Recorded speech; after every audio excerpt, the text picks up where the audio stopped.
నమస్తే, welcome to ఫటాఫట్ 40. ఇక డీటెయిల్స్ చూస్తే పాకిస్తాన్లో మంకీ పాక్స్, తైవాన్లో భూకంపం, ట్రంప్కు పెరిగిన సెక్యూరిటీ, రఫేల్ యుద్ధ విమానాలు ఢీ, థాయిలాండ్కు కొత్త ప్రధాని, ఆందోళన వ్యక్తం చేసిన సౌదీ యువరాజ్. ఇలాంటి ఇంట్రెస్టింగ్ వార్తలను ఇంటర్నేషనల్ న్యూస్లో చూద్దాం. మంకీ పాక్స్ మహమ్మారి ఆఫ్రికా దేశాల్లో కలకలం సృష్టిస్తుంది. దీంతో ఇటీవల ప్రపంచ ఆరోగ్య సంస్థ ప్రజారోగ్య అత్యవసర పరిస్థితిని ప్రకటించింది. కాగా తాజాగా పాకిస్తాన్లో ముగ్గురికి మంకీ పాక్స్ సోకినట్లుగా పాక్ ఆరోగ్య మంత్రిత్వ శాఖ వెల్లడించింది. ఇటీవల ముగ్గురు వ్యక్తులు సౌదీ అరేబియా నుంచి వచ్చారు. వారికి ఆరోగ్య సమస్యలు తలెత్తడంతో వైద్య పరీక్షలు చేయించుకోగా మంకీ పాక్స్ ఉన్నట్లు నిర్ధారణ అయింది. దేశంలో 3 మంకీ పాక్స్ కేసులు నమోదైనట్లు ఆగస్టు 13న పెషావర్లోని బైఖర్ మెడికల్ యూనివర్సిటీ వెల్లడించింది. కాగా వారిలో విమానంలో ప్రయాణించిన వారిని సన్నిహితులను గుర్తించి పరీక్షలు నిర్వహిస్తున్నట్లు ఆరోగ్య శాఖ పేర్కొంది. తైవాన్లో భూకంపం సంభవించింది. దీని తీవ్రత రెక్టార్ స్కేల్పై 6.3గా నమోదైంది. హువియాలియా నగరానికి 34 కిలోమీటర్ల దూరంలో ప్రకంపనలు చోటు చేసుకున్నాయి. 24 గంటల వ్యవధిలో 2 సార్లు భూమి కంపించినట్లు అక్కడ అధికారులు వర్గాలు తెలిపాయి. మరోవైపు భూకంపం ప్రభావంతో దేశ రాజధాని తైపీలోని భవనాల్లో ప్రకంపనలు రావడంతో ప్రజలు ఇళ్లను వదిలి బయటికి పరుగులు తీశారు. అమెరికా అధ్యక్ష అభ్యర్థి డొనాల్డ్ ట్రంప్కు భద్రత పెంచినట్లుగా అంతర్జాతీయ మీడియా వర్గాలు వెల్లడించాయి. ఆయన బహిరంగ సభలపై సీక్రెట్ సర్వీస్ అధికారులు ప్రత్యేక దృష్టి సారించినట్లు తెలుస్తుంది. ఫ్లోరిడా, వాషింగ్టన్లో ఉన్న ట్రంప్ కార్యాలయాల వద్ద కూడా సాయుధ భద్రతను పెంచినట్లుగా అధికారులు పేర్కొన్నారు. భద్రతా ప్రమాణాల దృష్ట్యా అధ్యక్షుడు బైడెన్తో సహా ఎన్నికల్లో అభ్యర్థులుగా పోటీ చేస్తున్న వారి భద్రతను సైతం పెంచినట్లుగా ఇతర అధికారులు పేర్కొన్నారు. అమెరికా అధ్యక్షులు, మాజీ అధ్యక్షులు, వారి కుటుంబ సభ్యులతో అధ్యక్ష ఎన్నికల్లో పోటీ చేసే అభ్యర్థులకు రక్షణ కల్పించే బాధ్యత United states secret service they అని పేర్కొన్నారు. మయన్మార్ అగ్రనాయకురాలు ఆంగ్ సాన్ సూకీ ఇంటి వేలానికి మరోసారి స్పందన కరువైంది. $142 మిలియన్ ప్రాథమిక ధరతో ఆ నివాసాన్ని వేలం వేసేందుకు సైనిక ప్రభుత్వం మరోసారి చేసిన ప్రయత్నం విఫలమైంది. మయన్మార్లో అతిపెద్ద నగరమైన యాంగోన్లో సరస్సు ఒడ్డున 1.9 ఎకరాల విస్తీర్ణంలో సూకీ ఇల్లు ఉంది. స్వతంత్ర పోరాటంలో కీలకంగా వ్యవహరించిన ఆంగ్ సాన్ సూకీ తండ్రి జనరల్ ఆంగ్ సాన్ 1947లో హత్యకు గురయ్యారు. ఆ తర్వాత ప్రభుత్వం ఆమె తల్లికి ఈ 2 అంతస్తుల భవనాన్ని కేటాయించింది. అయితే ఈ ఇంటి విషయంలో సూకీ, ఆమె సోదరుడికి మధ్య వివాదం ఉంది. ఈ ఇంటిని వేలం వేస్తే వచ్చే సొమ్మును వారిద్దరికీ పంచాల్సి ఉంటుంది. ఈ ఇంట్లోని సూకీ 2010 వరకు 15 ఏళ్ల పాటు గృహ నిర్బంధంలో ఉన్నారు. ఫ్రాన్స్ ఈశాన్య ప్రాంతంలో 2 రఫేల్ యుద్ధ విమానాలు ఢీకొన్న ఘటనలో 2 పైలట్లు మరణించారు. మరొకరు గాయాలతో బయటపడ్డారు. వాస్లెట్ ప్రాంతంలోని కొలంబీ లేస్ బెస్లెస్ పట్టణం సమీపంలో యుద్ధ విన్యాసాలు చేస్తున్నప్పుడు ఈ ఘటన చోటు చేసుకుంది. చనిపోయిన వారిలో ఒకరు శిక్షక ట్రైనింగ్ కాగా మరొక ట్రైనీ ప్రమాదంలో జరిగిన వెంటనే ఒక విమానంలోని పైలట్ పారాచూట్ సహాయంతో కిందకు దూకారు. తీవ్ర గాయాలపైన ఆయన్ను అధికారులు వెంటనే కనుగొన్నారు. మిగిలిన 2 మృతదేహాల కోసం సర్చింగ్ ఆపరేషన్ ప్రారంభించారు. థాయిలాండ్ మాజీ ప్రధానమంత్రి తక్సిన్ కుమార్తె పెటోంగ్స్టాన్ నూతన ప్రధానిగా ఎంపికయ్యారు. పాలక ఫ్యూ థాయి పార్టీ నేతలు, సంకీర్ణ భాగస్వాములు ఆమె అభ్యర్థిత్వానికి మద్దతు ప్రకటించారు. ఆమె పార్లమెంట్లో ఓటింగ్ ద్వారా పగ్గాలు స్వీకరించడమే తరువాయి ప్రస్తుత ప్రధాని శ్రేష్ఠ తవిసేన్ నైతిక ప్రమాణాలు ఉల్లంఘించారని రాజ్యాంగ కోర్టు తీర్మానించడంతో ఆయన పదవీచ్యుతుడయ్యాడు. అయితే ఆయన ప్రధాని పదవిలో ఏడాది కాలమే ఉన్నారు. లంచం తీసుకోవడమే ప్రయత్నించారనే ఆరోపణలపై జైలు శిక్ష అనుభవించిన వ్యక్తిని కేబినెట్ మంత్రిగా నియమించడం ద్వారా శ్రేష్ఠ నైతిక నియమ భంగానికి పాల్పడ్డారని రాజ్యాంగ కోర్టు తేల్చింది. ఆయన బదులుగా ఫెటోంగాన్ షెనావత్రి నూతన ప్రధానిగా పార్లమెంట్ మద్దతు జరుగుంది. ఆమె థాయికి 2వ మహిళా ప్రధాని కానున్నారు. పాలస్తీనా ఆందోళనలు పట్టించుకోకుండా ఇజ్రాయెల్తో సంబంధాలు సాధారణ స్థితికి తీసుకొస్తే తన హత్యకు గురయ్యే ప్రమాదం ఉందని సౌదీ యువరాజు మహమ్మద్ బిన్ సుల్తాన్ ఆందోళన వ్యక్తం చేశారు. ఆయన అమెరికా కాంగ్రెస్ సభ్యులతో మాట్లాడుతూ ఈ వ్యాఖ్యలు చేసినట్లుగా ఆంగ్ల పత్రికా కథనం వెల్లడించింది. తనకు మృత్యు భయాలు ఉన్నా ఇజ్రాయెల్తో సంబంధాలు ముందుకు తీసుకువెళ్ళడానికి తాను సిద్ధంగా ఉన్నట్లు మహమ్మద్ బిన్ సల్మాన్ వెల్లడించారు. అయితే మరోవైపు ఇజ్రాయెల్ ప్రభుత్వం పాలస్తీనా దేశం ఏర్పాటుకు ఇజ్రాయెల్ సుముఖంగా లేకపోవడంపై సౌదీ యువరాజు మహమ్మద్ బిన్ సల్మాన్ అసంతృప్తిగా ఉన్నట్లు తెలుస్తుంది. అమెరికా పర్యటనలో మోడీ 4 రాష్ట్రాలకు మోగిన ఎన్నికల నగార, విజయవంతమైన రాకెట్, జైలు బయటే కేజ్రీవాల్ బర్త్డే, లిక్కర్ సర్వేలో టాప్ లిస్టులో నిలిచిన తెలంగాణ. ఇలాంటి ఇంట్రెస్టింగ్ వార్తలను నేషనల్ న్యూస్లో చూద్దాం. అమెరికా పర్యటనలో భాగంగా ప్రధాని నరేంద్ర మోడీ ప్రవాస భారతీయులతో భేటీ అవనున్నారు. సెప్టెంబర్లో 22వ తేదీన లాంగ్ ఐలాండ్లోని నవాసా కొలీజియంలో భారతీయులను ఉద్దేశించి మోడీ ప్రసంగించనున్నారు. 16,000 సీటింగ్ కలిగిన ఆ కొలీజియంలో జరిగే కార్యక్రమానికి భారీగా ప్రవాస భారతీయులు హాజరయ్యే అవకాశం ఉంది. అందుకు సంబంధించిన ఏర్పాట్లను నిర్వాహకులు పూర్తి చేస్తున్నట్లుగా తెలుస్తుంది. దేశంలో మరోసారి ఎన్నికల నగారం మోగనుంది. మహారాష్ట్ర సహా 4 రాష్ట్రాల అసెంబ్లీ ఎన్నికలకు సంబంధించి కేంద్ర ఎన్నికల సంఘం షెడ్యూల్ ప్రకటించింది. మహారాష్ట్ర, హర్యానా, జార్ఖండ్తో పాటు జమ్మూ కాశ్మీర్లో అసెంబ్లీ ఎన్నికలు నిర్వహిస్తున్నట్లుగా ఈసీ పేర్కొంది. మహారాష్ట్ర, జార్ఖండ్, హర్యానా రాష్ట్రాల అసెంబ్లీలకు మరో 5 నెలలు గడువు ఉంది. మహారాష్ట్ర నవంబర్ 3, హర్యానాకు నవంబర్ 26 ఈ తేదీల వరకు గడువు ఉంది. అయితే జార్ఖండ్కు మాత్రం వచ్చే ఏడాది జనవరి వరకు సమయం ఉంది. మరోవైపు సెప్టెంబర్ 30లోగా జమ్మూ కాశ్మీర్లో అసెంబ్లీ ఎన్నికలు నిర్వహించాలని సుప్రీంకోర్టు ఆదేశించింది. ఈ నేపథ్యంలోనే ఈసీ తాజా షెడ్యూల్ ప్రకటించింది. పశ్చిమ బెంగాల్ అత్యాచార ఘటనను నిరసిస్తూ చేపట్టిన ఆందోళనలు హింసాత్మకంగా మారడంతో ఆర్జీఆర్ ఆసుపత్రిలో కొందరు దుండగులు విధ్వంసం సృష్టించారు. దీనికి కేంద్ర ఆరోగ్య శాఖ సీరియస్ గా తీసుకుంది. ఈ నేపథ్యంలో అన్ని ప్రభుత్వ ఆసుపత్రులకు కీలక ఆదేశాలు జారీ చేసింది. ఆసుపత్రి ప్రాంగణం లేక సిబ్బంది, ఆరోగ్య కార్యకర్తలపై దాడి జరిగిన 6 గంటలలోపు పోలీసులు కేసు పెట్టాలని చెప్పింది. నిర్ణీత గడువులోగా ఫిర్యాదు చేయకపోతే సంబంధిత ఆసుపత్రి హెడ్ దానికి బాధ్యత వహించాల్సి ఉంటుందంటూ కేంద్రం స్పష్టం చేసింది. మహారాష్ట్రకు చెందిన బీజేపీ ఎంపీ నారాయణ రాణేకు బాంబే హైకోర్టు సమన్లు జారీ చేసింది. తమ నోటీసులకు సెప్టెంబర్ 12లోగా సమాధానం ఇవ్వాలని ఆదేశించింది. గత లోక్సభ ఎన్నికలు రత్నగిరి, సింధుదుర్గ నియోజకవర్గం నుంచి నారాయణ రాణే బీజేపీ తరపు, వినాయక్ రౌత్, ఉద్ధవ్ ఠాక్రే శివసేన తరపు పోటీ పడ్డారు. ఆ ఎన్నికల్లో బీజేపీ అభ్యర్థి నారాయణ రాణే విజయం సాధించారు. అయితే దాంతో రాణే ఎన్నికల నిబంధనలు ఉల్లంఘించారని, ఆయన గెలుపును రద్దు చేయాలని కోరుతూ వినాయక్ రౌత్ కోర్టులో ఎలక్షన్ పిటిషన్ దాఖలు చేశారు. ఈ పిటిషన్పై విచారణ జరిపిన బాంబే హైకోర్టు నారాయణ రాణేకు నోటీసులు జారీ చేసింది. తమ నోటీసులకు వచ్చే నెల 12లోగా సమాధానం ఇవ్వాలని ఆదేశాలు జారీ చేసింది. ఢిల్లీ లిక్కర్ కేసులో సీఎం కేజ్రీవాల్ ప్రస్తుతం తిహార్ జైల్లో ఉండడంతో అతని పుట్టినరోజు సందర్భంగా కార్యకర్తలు జైలు బయట కేజ్రీవాల్ పుట్టినరోజు వేడుకలు నిర్వహించారు. కేక్ కట్ చేసి కేజ్రీవాల్ ఫోటోకు తినిపించారు. అయితే ఈ సందర్భంగా కేజ్రీవాల్ కు అనుకూలంగా నినాదాలు చేశారు. ఇందుకు సంబంధించిన వీడియో ప్రస్తుతం వైరల్ అవుతుంది. కాగా ఇటీవల కేజ్రీవాల్ కు సుప్రీంకోర్టులో నిరాశ ఎదురైంది. సిబిఐ నమోదు చేసిన కేసులో మధ్యంతర బెయిల్ మంజూరు చేసేందుకు న్యాయస్థానం తిరస్కరించింది. తన అరెస్టును సవాల్ చేస్తూ కేజ్రీవాల్ దాఖలు చేసిన పిటిషన్పై స్పందన తెలియజేయాలని జస్టిస్ సూర్యకాంత్, జస్టిస్ ఉజ్జల్ భూయన్ ధర్మాసనం సిబిఐని ఆదేశించింది. మహారాష్ట్రకు చెందిన ఎన్సీపీ ఎంపీ సుప్రియా సూలే తన సోదరుడు వరుసైన డిప్యూటీ సీఎం అజిత్ పవార్ను విమర్శించారు. లోక్సభ ఎన్నికల సమయంలో ప్రియమైన సోదరిమణులను గుర్తించుకోలేదని అన్నారు. అయితే అసెంబ్లీ ఎన్నికల సమయంలోని వారి ప్రేమ పొంగి పొర్లుతోందని సుప్రియా సూలే మండిపడ్డారు. లోక్సభ ఎన్నికల్లో భార్య సునేత్రి పవార్తో సోదరి సుప్రియా సూలేపై పోటీ దింపడం పొరపాటని, దీన్ని తాను చింతిస్తున్నట్లుగా ఇటీవల పేర్కొన్న అజిత్ పవార్కు ఈ మేరకు కౌంటర్ ఇచ్చారు. అలాగే వ్యక్తిగత సంబంధాలు, వ్యాపారాన్ని ఆయన మిళితం చేశారని సుప్రియా సూలే ఆరోపించారు. ఇస్రో చేపట్టిన SSLV D3 ప్రయోగం విజయవంతమైందని తిరుపతి జిల్లా శ్రీహరికోటలోని షార్ నుంచి ఈ వాహక నౌక నింగిలోకి దూసుకువెళ్లింది. ఈ ప్రయోగం ద్వారా 175 కిలోల EOS 08 ఉపగ్రహాన్ని విజయవంతంగా కక్షలోకి ప్రవేశపెట్టారు. మొత్తం 15 నిమిషాల పాటు ఈ ప్రయోగం సాగింది. విపత్తు నిర్వహణలో సమాచారం ఇచ్చేందుకు ఈ ఉపగ్రహం ఉపయోగపడుతుందని, పర్యావరణం, ప్రకృతి విపత్తులు, అగ్ని ప్రమాదాలపై ఇది పర్యవేక్షించనుంది. ఈ ఏడాది చివరిలో జరిగే మహారాష్ట్ర అసెంబ్లీ ఎన్నికలకు విపక్ష మహావికాస్ ఆగమ సిద్ధమవుతున్నట్లు తెలుస్తుంది. ఏక్నాథ్ షిండే సర్కార్పై ప్రజల్లో నెలకొన్న వ్యతిరేకతను సొమ్ము చేసుకుని అధికారంలోకి రావాలని పావులు కత్తుతుంది. అసెంబ్లీ ఎన్నికలకు సీఎం అభ్యర్థిని ప్రకటించి ఆపై ప్రచారానికి శ్రీకారం చుట్టాలని శివసేన చీఫ్ ఉద్ధవ్ ఠాక్రే విపక్ష కూటమికి పిలుపునిచ్చారు. అసెంబ్లీ ఎన్నికలకు కాంగ్రెస్, శరద్ పవార్, ఎన్సీపీ ప్రకటించే సీఎం అభ్యర్థికి తమ పార్టీ బేషరతుగా మద్దతు ఇస్తుందని ఠాక్రే స్పష్టం చేశారు. భారతదేశంలో జాతీయ కుటుంబ సంక్షేమంపై కేంద్ర ప్రభుత్వం సంక్షేమ మంత్రిత్వ శాఖ సర్వే చేయించింది. దేశంలో అత్యధిక సంఖ్యలో పురుషులు తాగుబోతులుగా ఉన్న రాష్ట్రాల్లో 52% అరుణాచల్ ప్రదేశ్ మొదటి స్థానంలో ఉంది. అయితే తర్వాత 43%తో తెలంగాణ 2వ స్థానంలో ఉంది. ఇక మహిళల పరంగా చూస్తే అత్యధికంగా అరుణాచల్ ప్రదేశ్ 24% మహిళలు మద్యం సేవిస్తున్నారు. తర్వాత స్థానాల్లో సిక్కిం 16%, అస్సాం 7%, తెలంగాణ 6.7%తో 3వ స్థానంలో ఉంది. కాగా జాతీయ కుటుంబ సంక్షేమ సర్వేను ప్రతి 3 ఏళ్లకోసారి నిర్వహిస్తారు. జమ్మూ కాశ్మీర్ అసెంబ్లీ ఎన్నికల షెడ్యూల్ను ఈసీ ప్రకటించింది. ఈ నేపథ్యంలో ఎన్నికలపై పోటీకి నేషనల్ కాన్ఫరెన్స్ చీఫ్ మాజీ ముఖ్యమంత్రి ఫరూక్ అబ్దుల్లా స్పష్టత ఇచ్చారు. తాను ఎన్నికల్లో పోటీ చేస్తున్నట్లు ప్రకటించారు. ప్రజాప్రతినిధులు ఉంటేనే సమస్యలు పరిష్కారం అవుతాయని తెలిపారు.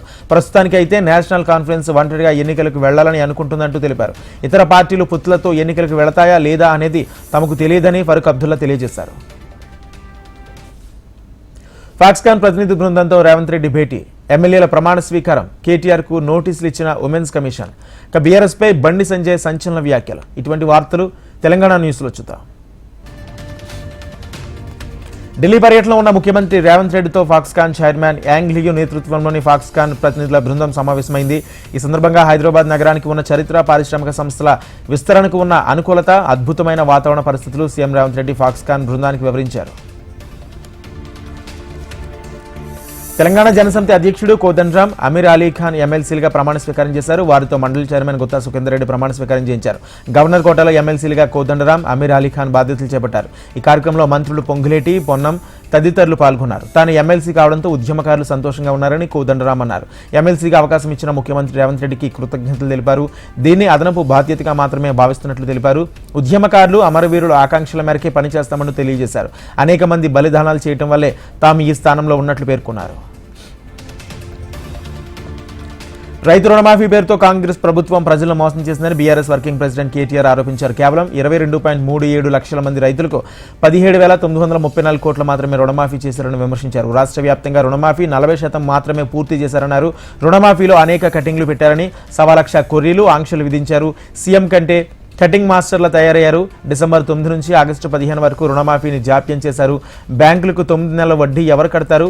2 లక్షల ఉద్యోగాలు, నిరుద్యోగ భృతి పేరుతో యువతను మోసం చేశారు అంటూ కేటీఆర్ విమర్శించారు. త్వరలోనే కాంగ్రెస్ లో బీఆర్ఎస్ విలీనం అవుతుందని కేంద్ర మంత్రి బండి సంజయ్ వ్యాఖ్యానించారు. కేసీఆర్ కు ఏఐసీసీ, కేటీఆర్ కు పీసీసీ, కవితకు రాజ్యసభ సీటు ఖాయమన్నారు. పొత్తు పెట్టుకుని పదవులు పంచుకున్న చరిత్ర కాంగ్రెస్ బీఆర్ఎస్ దేనంటూ బండి సంజయ్ ఆరోపించారు. కవిత బెయిల్కు బీజేపీకి ఏం సంబంధం?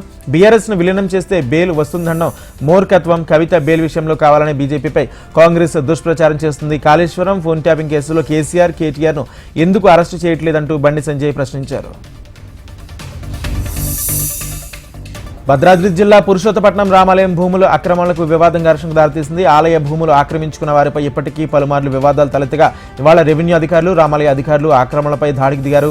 ఆలయ భూములను ఆక్రమించుకుని నిర్మాణాలు చేస్తుండటంతో వాటిని తొలగించేందుకు ప్రయత్నించారు. అయితే ఆలయ అధికారులను ఆక్రమణదారులు అడ్డుకోవడంతో అక్కడ ఘర్షణ వాతావరణం చోటు చేసుకుంది. పరస్పరం దాడులు చేసుకోవడంతో ఉద్రిక్తత నెలకొంది. వరుస సెలవుల నేపథ్యంలో సికింద్రాబాద్, కాచిగూడ నుంచి వివిధ ప్రాంతాలకు దక్షిణ మధ్య రైల్వే స్పెషల్ రైళ్లను నడుపుతున్నాయి. ఈ నెల 16 నుంచి 20వ తేదీ వరకు ఈ రైళ్లు నడపనున్నాయి. అయితే ఇవి సికింద్రాబాద్, కాచిగూడ, తిరుపతి, నరసాపూర్, కాకినాడ మధ్య నడవనున్నాయి. ఆవర్తనం ధోని ప్రభావంతో రాష్ట్రంలో 5 రోజుల పాటు వర్షాలు కురుస్తాయని హైదరాబాద్ వాతావరణ కేంద్రం ప్రకటించింది. శుక్రవారం, శనివారం పలు జిల్లాల్లో భారీ వర్షాలు కురుస్తాయని తెలిపింది. వికారాబాద్, సంగారెడ్డి, మహబూబ్ నగర్, నాగర్ కర్నూలు, వనపర్తి, నారాయణపేట, జోగులాంబ, గద్వాల జిల్లాలో భారీ వర్షాలు కురిసే అవకాశం ఉన్నట్లు వెల్లడించింది. ఈ జిల్లాలకు వాతావరణ శాఖ ఎల్లో హెచ్చరికలు జారీ చేసింది. గంటకు 30 నుంచి 40 కిలోమీటర్ల వేగంతో గాలులు వీస్తాయని తెలిపింది. భాగ్యనగరంలో మరోసారి డ్రగ్స్ కలకలం రేపింది. ఇప్పటికే అనేక సార్లు డ్రగ్స్ పట్టుబడిగా తాజాగా సైబరాబాద్ పరిధిలోని 4.34 కోట్ల విలువైన డ్రగ్స్ ను పోలీసులు స్వాధీనం చేసుకున్నారు. గచ్చిబౌలి టెలికాం నగర్లోని డ్రగ్స్ ను సరఫరా చేస్తున్న 8 మందిని అరెస్టు చేశారు. నిందితుల్లో 4 రాజస్థాన్ ఫ్లడ్లర్లు ఉన్నట్లు గుర్తించారు. కానీ నిందితుల నుంచి 620 గ్రాముల హెరాయిన్, 2 కార్లు, బైక్, సెల్ ఫోన్ స్వాధీనం చేసుకున్నారు. ఈ కేసుకు సంబంధించి పూర్తి వివరాలు Madhapur DCP Vineeth, SOT DCP Srinivas media సమావేశంలో వెల్లడించారు. అయితే ఇటీవల కాలంలో పలు చోట్ల డ్రగ్స్ పట్టుబడిన విషయం తెలిసిందే. మహిళలపై బీఆర్ఎస్ వర్కింగ్ ప్రెసిడెంట్ కేటీఆర్ చేసిన వ్యాఖ్యలను సుమోటోగా తీసుకున్న తెలంగాణ మహిళా కమిషన్ ఆయనకు నోటీసులు ఇచ్చింది. ఆగస్టు 24న కమిషన్ ఎదుట విచారణకు హాజరు కావాలని ఆదేశించింది. బస్సుల్లో మహిళలు అల్లం వెల్లుల్లి కోతల అల్లికట్టు చేసుకుంటే తప్పేంటని మంత్రి సీతక్క ప్రశ్నించగా దానిపై కేటీఆర్ స్పందిస్తూ బస్సుల్లో కుట్లు అల్లికలే కాదు, అవసరమైతే బ్రేక్ డ్యాన్సులు చేసుకున్నా మాకు అభ్యంతరం లేదని అన్నారు. కాగా కేటీఆర్ వ్యాఖ్యలపై తెలంగాణ వ్యాప్తంగా నిరసన వ్యక్తం కావడంతో ట్విట్టర్ వేదికగా ఆయన సారీ చెప్పారు. స్వర్ణాంధ్రప్రదేశ్ కోసం స్పెషల్ టాస్క్ ఫోర్స్ ఏర్పాటు. నిధుల కోసం ఢిల్లీ వెళ్లిన సీఎం చంద్రబాబు, అన్నా క్యాంటీన్ ప్రారంభించిన లోకేష్, స్పీకర్ భాష బాధించిందన్న జోగి రమేష్. ఇలాంటి ఇంట్రెస్టింగ్ వార్తలు ఏపీ న్యూస్లో చూద్దాం. స్వర్ణాంధ్రప్రదేశ్ 2047 ఆర్థిక అభివృద్ధి కోసం ప్రత్యేక టాస్క్ ఫోర్స్ను ఏర్పాటు చేస్తున్నట్లు సీఎం చంద్రబాబు తెలిపారు. టాటా గ్రూప్ చైర్మన్ నటరాజన్ చంద్రశేఖర్తో చంద్రబాబు సమావేశమయ్యారు. రాష్ట్రంలో పెట్టుబడుల అంశం, స్వర్ణాంధ్రప్రదేశ్ 2047 విజన్ గురించి ఈ భేటీలో చర్చ జరిగింది. ప్రధానంగా ప్రత్యేక టాస్క్ ఫోర్స్ను ఏర్పాటు చేయాలని ప్రభుత్వం నిర్ణయించింది. ఏపీ సీఎం చంద్రబాబు ఢిల్లీకి వెళ్లారు. రేపు సాయంత్రం 4 గంటలకు ప్రధాని మోడీతో భేటీ కానున్నారు. ప్రధానితో భేటీ అమరావతి పునర్నిర్మాణం, పోలవరం ప్రాజెక్టు, వెనుకబడిన జిల్లాలకు సంబంధించిన నిధులపై చంద్రబాబు చర్చించే అవకాశాలు ఉన్నాయి. గత ప్రభుత్వ హయాంలో చేసిన రుణాలకు రీషెడ్యూల్ చేయాలని ప్రధాని కోరే ఛాన్స్ ఉంది. ఇంకా ప్రధానితో భేటీ అనంతరం సాయంత్రం 6 గంటలకు ఆర్థిక మంత్రి నిర్మలా సీతారామన్, 7 గంటలకు కేంద్ర హోంమంత్రి అమిత్ షాతో భేటీ కానున్నారు చంద్రబాబు. మంత్రి నారా లోకేష్ గుంటూరు జిల్లా తాడేపల్లి మండలంలోని నోకలపేటలోని అన్నా క్యాంటీన్ ప్రారంభించారు. ఆయన స్వయంగా పలువురికి అల్పాహారం వడ్డించారు. గురువారం సీఎం చంద్రబాబు గుడివాడలో అన్నా క్యాంటీన్ ప్రారంభించగా ఆ రోజు రాష్ట్రంలో మరో 99 అన్నా క్యాంటీన్ ప్రారంభమయ్యాయి. వీటిని జిల్లాలో టీడీపీ ఎమ్మెల్యేలు, మంత్రులు ప్రారంభించారు. వైసీపీ అధినేత మాజీ సీఎం వైఎస్ జగన్పై ఏపీ స్పీకర్ అయ్యన్నపాత్రుడు మాట్లాడిన భాషకు మనస్తాపం చెందినని మాజీ మంత్రి జోగి రమేష్ అన్నారు. ముఖ్యమంత్రి హోదాలో ఉన్న వ్యక్తిని అసభ్యంగా మాట్లాడడం సమంజసం లేదన్నారు. అయితే ఈ కారణంతోనే చంద్రబాబు ఇంటి వద్ద నిరసన తెలియనని వివరాలు ఇచ్చారు. అయితే ఆ కేసు విషయంలోనే పోలీసులు తమకు నోటీసులు ఇచ్చారని, పోలీసులకు పూర్తి సమాధానం ఇచ్చామన్నారు. అయితే పరుష పదజాలం తాము ఉపయోగిస్తే ప్రజలు ఎలాంటి తీర్పు ఇచ్చారో చూస్తామన్నారు. ప్రస్తుతం ప్రభుత్వం కూడా అదేవిధంగా ముందుకు వెళితే తప్పకుండా ఎలాంటి తీర్పు ఎదుర్కోవాల్సిందో అంటూ జోగి రమేష్ హెచ్చరించారు. తప్పకుండా చరిత్ర పునరావృతం అవుతుందన్నారు. విశాఖ స్థానిక సంస్థల ఎమ్మెల్సీగా బొత్స సత్యనారాయణ ఎన్నికయ్యారు. ఎమ్మెల్సీ ఉప ఎన్నిక బరిలో బొత్స సత్యనారాయణ మాత్రమే ఉండడంతో ఆయన ఎన్నికను అధికారికంగా ప్రకటించారు రిటర్నింగ్ అధికారి. బొత్సని ఎమ్మెల్సీగా ప్రకటిస్తూ ధృవీకరణ పత్రం అందజేశారు. బొత్సతో పాటు స్వతంత్ర అభ్యర్థి షఫీవుల్లా నామినేషన్ వేయగా ఈ నెల 14న ఆయన నామినేషన్ విత్డ్రా చేసుకున్నారు. దాంతో బొత్స ఎన్నిక ఏకగ్రీవమైంది. దాంతో ఎన్నికకు సహకరించిన అన్ని రాజకీయ పార్టీలు, ప్రజాప్రతినిధులకు ధన్యవాదాలు తెలిపిన బొత్స విశాఖ జిల్లా అభివృద్ధి ధ్యేయంగా పనిచేస్తామన్నారు. విదేశాలకు పారిపోయేందుకు ప్రయత్నించిన వైసీపీ నేత దేవినేని అవినాష్ ప్లాన్ మంగళగిరి పోలీసులు అడ్డుకున్నారు. హైదరాబాద్ మీదుగా దుబాయ్ పారిపోయేందుకు దేవినేని ప్రయత్నించారు. ఈ క్రమంలో మంగళగిరి పోలీసులు శంషాబాద్ విమానాశ్రయంలో అధికారులకు సమాచారం ఇచ్చారు. అవినాష్ పై కేసులు ఉన్నందున ప్రయాణానికి అనుమతి ఇవ్వొద్దని పోలీసులు తెలిపారు. దీంతో శంషాబాద్ విమానాశ్రయం నుంచి దేవినేని అవినాష్ వెనక్కి వెళ్లిపోయారు. జాతీయ చలనచిత్ర పురస్కారాలు ప్రకటించిన కేంద్రం. మలయాళ సినిమాలకు అవార్డుల పంట. డెలివరీ బాయ్ చేతుల మీదుగా సినిమా పోస్టర్ లాంచ్. కోల్కతా ఘటనపై స్పందించిన హృతిక్ రోషన్. ఇటువంటి వార్తలను ఇప్పుడు సినిమా న్యూస్లో చూద్దాం. ఏకే ప్రొడక్షన్ బ్యానర్పై తెరకెక్కుతున్న దేవపారు చిత్రం తాజాగా పోస్టర్ లాంచ్ జరిగింది. ఈ పోస్టర్ లాంచ్ వేడుక చాలా వినూత్నంగా జరిగింది. ఫుడ్ డెలివరీ బాయ్ చేతుల మీదుగా ఈ సినిమా పోస్టర్ లాంచ్ చేసింది చిత్ర యూనిట్. ఇక డెలివరీ బాయ్తో లాంచ్ చేసిన వీరి ఐడియాకు నెటిజన్లు ఫిదా అయిపోతున్నారు. పోస్టర్ లాంచ్ను వినూత్నంగా ఆవిష్కరించడమే కాకుండా ఇలాంటి సామాజిక బాధ్యత అందరికీ గుర్తు చేశారంటూ సోషల్ మీడియాలో నెటిజన్లు ప్రశంసలు కురిపిస్తున్నారు. మిస్టర్ బచ్చన్ సినిమా సక్సెస్ మీట్ను చిత్ర బృందం నిర్వహించింది. తాను అనుకున్నట్లుగే మిక్సిడ్ టాక్తో ముందుకు వెళుతుందని సినిమా డైరెక్టర్ హరిశంకర్ అన్నారు. ఇప్పటిదాకా తాను అనుకున్నట్లే సినిమా దూసుకెళ్తుందని, 4 రోజుల సెలవులు ఉండడంతో తాను అంచనాలు కూడా మించి విజయం అవుతుందని ఆశిస్తున్నట్లు హరిశంకర్ తెలిపారు. కోల్కతాలో ఆర్జీఆర్ వైద్య కళాశాల వైద్యురాల అత్యాచార హత్య ఘటనపై దేశవ్యాప్తంగా నిరసనలు కొనసాగుతున్నాయి. ఈ ఘటనపై పలువురు సినీ, రాజకీయ ప్రముఖులు తీవ్ర స్థాయిలో స్పందిస్తున్నారు. బాధిత మహిళ డాక్టర్కు న్యాయం జరిగేలా ఉండాలంటూ డిమాండ్ చేస్తున్నారు. ఈ నేపథ్యంలో ఈ ఘటనపై బాలీవుడ్ స్టార్ నటుడు హృతిక్ రోషన్ తాజాగా స్పందించారు. ఇలాంటి ఘటనలకు అడ్డుకట్ట వేయడానికి కఠినమైన శిక్షలే ఏకైక మార్గమని హృతిక్ రోషన్ అభిప్రాయం వ్యక్తం చేశారు. పారిస్ ఒలింపిక్స్లో క్రీడాకారులపై మోడీ ప్రశంసలు. కుటుంబంతో కలిసి లండన్ వెళ్లిన విరాట్. ఈ అంశాలను స్పోర్ట్స్ న్యూస్లో చూద్దాం. పారిస్ ఒలింపిక్స్లో అద్భుత ప్రదర్శన చేసి రెజ్లింగ్ ఫైనల్ నుంచి అనూహ్యంగా అనర్హతకు గురైన వినేష్ పోగట్ను ప్రధాని మోడీ కొనియాడారు. వినేష్ను వీరపుత్రిగా అంటూ అభివర్ణించారు. ఇటీవల జరిగిన ఒలింపిక్స్లో భారత్కు ప్రాతినిధ్యం వహించిన ఆటగాళ్లతో స్వాతంత్ర దినోత్సవం రోజు ఆయన మాట్లాడారు. తన నివాసంలో జరిగిన ఈ కార్యక్రమంలో హైలైట్స్ను తాజాగా మోదీ తన ఎక్స్ ఖాతాలో షేర్ చేశారు. ఈ ఒలింపిక్స్తో భారత క్రీడా రంగంలో మార్పులు వస్తాయని మోడీ తెలిపారు. 2036 భారత్తో ఒలింపిక్స్ నిర్వహణకు సన్నాహాలు చేస్తున్నట్లు మోడీ వివరించారు. అంతర్జాతీయ సిరీస్లు లేకపోవడంతో విరాట్ కోహ్లీ తన కుటుంబంతో కలిసి లండన్ వెళ్లాడు. అక్కడ వీధుల్లో చక్కెర్లు కొడుతున్న వీడియోలు వైరల్గా మారిన సంగతి తెలిసిందే. అయితే జీవితంలో ఎత్తుపల్లాలను చవిచూసిన విరాట్ తాజాగా ఒక ఇంటర్వ్యూలో చేసిన వ్యాఖ్యలు అభిమానులు ఆకట్టుకుంటున్నాయి. విజయాలను మాత్రమే కాకుండా క్లిష్ట పరిస్థితుల్లోనూ నిబ్బరంగా ఉండడం చాలా ముఖ్యమని కోహ్లీ వ్యాఖ్యానించాడు. 2027 నాటికి భారత్ 3వ అతిపెద్ద ఆర్థిక వ్యవస్థగా మారబోతుందన్న గీతా గోపీనాథ్. ఈరోజు భారీ లాభాలు కొనసాగిన స్టాక్ మార్కెట్లు. ఈ విషయాన్ని ఇప్పుడు బిజినెస్ న్యూస్ చూద్దాం. భారత్ ఆర్థికంగా లాంఛనాలకు మించి అభివృద్ధి చెందుతుందని అంతర్జాతీయ ద్రవ్యనిధి first deputy MD Gita Gopinath అభిప్రాయపడ్డారు. ఆమె తాజాగా ఒక ఆంగ్ల పత్రిక ఇచ్చిన ఇంటర్వ్యూలో ఈ వ్యాఖ్యలు చేశారు. భారత వృద్ధి వేగానికి వేర్వేరు కారణాలున్నాయన్నారు. 2027 నాటికి 3వ అతిపెద్ద ఆర్థిక వ్యవస్థగా అవతరిస్తుందని ఆమె అంచనా వేశారు. భారత్లో FMCG, ద్విచక్ర వాహన విక్రయాలు, అనుకూలమైన వర్షాల డేటా ఆధారంగా 2024-25 ఆర్థిక సంవత్సరానికి IMF భారత వృద్ధి రేటు అంచనాలు 7% పెంచింది. ఈ ఏడాది ఆర్థిక సర్వేలో ప్రభుత్వం ఇచ్చిన 6.5% కంటే ఇది అధికం కావడం గమనార్హం. దేశీయ స్టాక్ మార్కెట్ సూచీలు భారీ లాభాలు ముగిసే. అంతర్జాతీయ మార్కెట్ నుంచి సానుకూల సంకేతాలు. ఐటీ స్టాక్స్లో కొనుగోలు మద్దతుతో సూచీలు పరుగులు పెట్టాయి. అమెరికా ఆర్థిక వ్యవస్థకు సంబంధించిన వెలువడిన ద్రవ్యోల్బణ గణాంకాలు మధ్యం భయాలను పారదోలింది. అయితే ఇది ప్రపంచ మార్కెట్లో పాజిటివ్ సంకేతానికి కారణమైంది. దీంతో ఇంట్రాడేలో సెన్సెక్స్ దాదాపు 1400 పాయింట్ల మేర లాభపడగా నిఫ్టీ మళ్లీ 24,500 ఎగువన స్థిరపడింది. ఒక సెషన్లో మదుపర్లు సంపద 7 లక్షల కోట్ల మేర పెరిగింది. ఇవి ఫటాఫట్ 40 news updates. Keep watching HM TV. వార్త ఆగదు, నిజం దాగదు.